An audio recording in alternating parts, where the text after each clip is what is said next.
چنانچہ مکہ کی سرزمین پر کفار کی طرف سے مسلمانوں کو جن مصائب و آلام کا سامنا کرنا پڑا، ان مصائب کی وجہ سے اللہ رب العزت نے حضور صلی اللہ علیہ وسلم کی وساطت سے صحابہ کرام کو مکہ سے ہجرت کرنے کا حکم دیا، اور بہت سارے صحابہ کرام نے پہلے مکہ سے ہجرت کی حبشہ کی طرف۔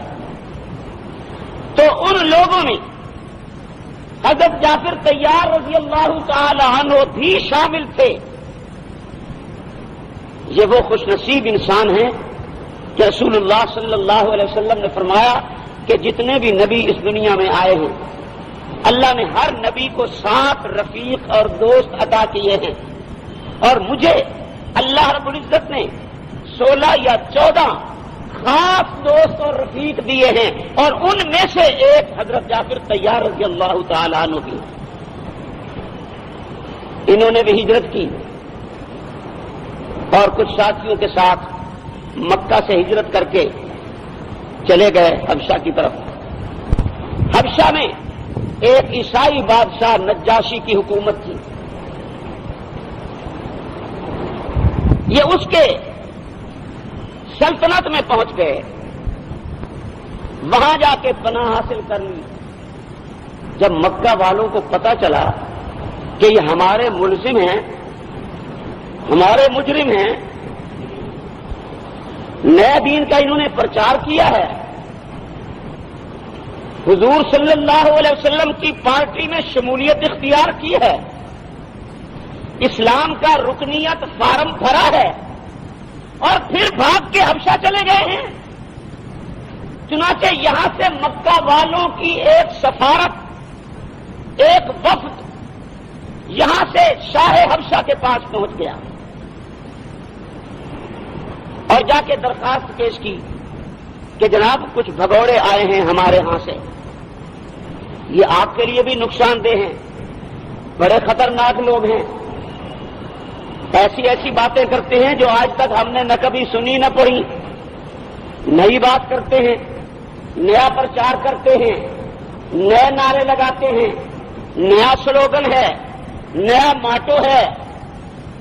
ہم نے تو پہلے کبھی یہ نعرہ نہیں سنا، یہ نیا نعرہ لے کر آئے ہیں، لہذا ان کو ہمارے حوالے کر دو، یہ مجرم ہیں، یہ لوگ آپ کے لیے بھی نقصان دہ ہیں، ملک کے امن کے لیے بھی خطرہ ہیں، بدامنی اور انتشار ان کی وجہ سے پھیل جائے گا۔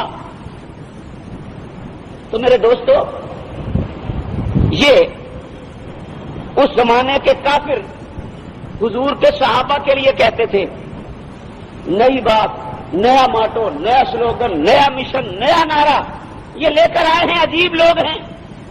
اور آج ماشاءاللہ مسلمان کہتے ہیں کہ یہ نوجوان نیا نعرہ لگا رہے ہیں، پہلے کبھی ہم نے یہ بات نہیں سنی، پہلے کسی سے اس قسم کی گفتگو نہیں سنی گئی، نئی بات کرتے ہیں، عجیب بات کرتے ہیں۔ تو دوستو، نئی بات اگر کوئی آپ کے سامنے پیش کرتا ہے تو اسے نیا سمجھ کے ریجیکٹ مت کر دو، دیکھو سنو کہ ان کی بات جو ہے وہ صحیح ہے یا غلط۔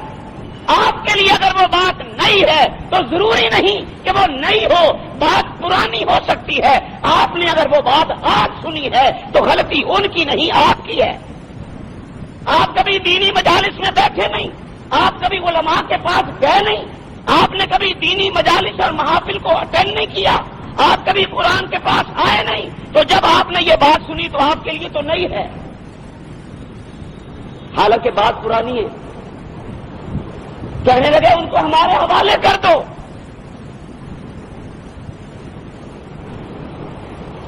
تو نجاشی تھا تو عیسائی، لیکن تھا انصاف پسند، انصاف پسند تھا۔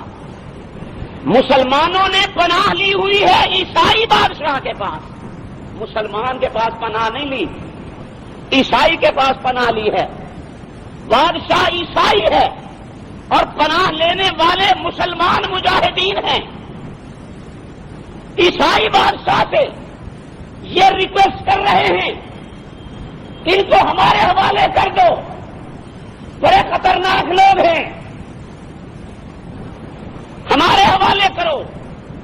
نجاشی کہتا ہے ایسے کیسے حوالے کر دوں؟ میں پہلے پوچھوں گا، ان سے معلومات کرتا ہوں معاملہ کیا ہے، ایسے تمہیں اٹھا کے دے دوں؟ نہیں تھا نا مسلمان تو وہ یوں کر رہا تھا، ایسے اٹھا کے دے دوں؟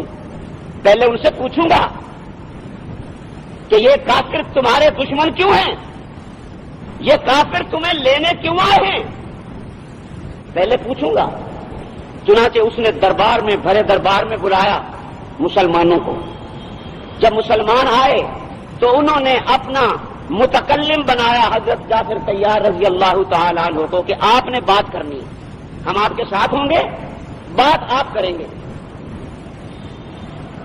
نجاشی اب پوچھتا ہے مسلمانوں سے کہ معاملہ کیا ہے، تمہارے پیچھے مکہ سے لوگ آئے ہیں اور وہ کہتے ہیں ان کو ہمارے حوالے کر دو، وہ کیوں تمہیں مانگتے ہیں، بات کیا ہے، تمہارا جرم کیا ہے، کون سی غلطی کر کے آئے ہو؟ تو جب پوچھا تو حضرت جعفر طیار رضی اللہ تعالی عنہ نے اپنے تمام ساتھیوں کی نمائندگی کرتے ہوئے کہا کہ جناب بات اصل میں یہ ہے، ہم لوگ جہالت میں ڈوبے ہوئے تھے، ہر برائی ہمارے اندر موجود تھی، شراب عام چلتی تھی، جوا عام چلتا تھا، ہر قسم کا گناہ، ہر قسم کی غلطی، ہر قسم کی برائی ہمارے اندر موجود تھی۔ ہم بتوں کے سامنے سر جھکاتے تھے، اپنے ہاتھوں سے بناتے تھے اور پھر ان کے سامنے سر جھکاتے تھے، انہی کو معبود مانتے تھے، انہی کو مسجود مانتے تھے، ان کو حاجت روا کہتے تھے، انہی کو مشکل کشا کہتے تھے۔ حضرت جعفر طیار پوری قوم کی بات کر رہے ہیں کہ ہمارا یہ حال تھا۔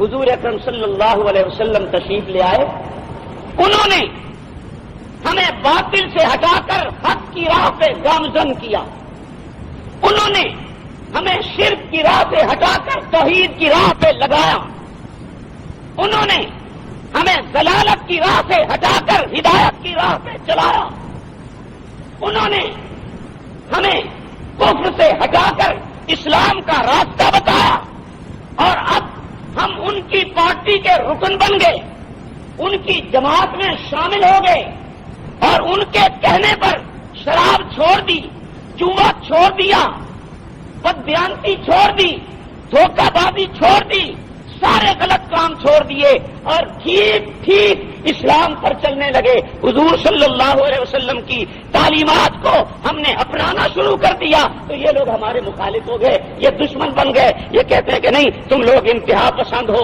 تم ہر بات میں نبی کی شریعت کو دیکھتے ہو، ہر کام میں نبی کی تعلیم کو سامنے رکھتے ہو، یہ کہتے ہیں تم انتہا پسند ہو۔ ہم حالانکہ انتہا پسندی ہمارے اندر نہیں، ہم تو حضور صلی اللہ علیہ وسلم کے لائے ہوئے اعتدال والے دین کو اپناتے ہیں۔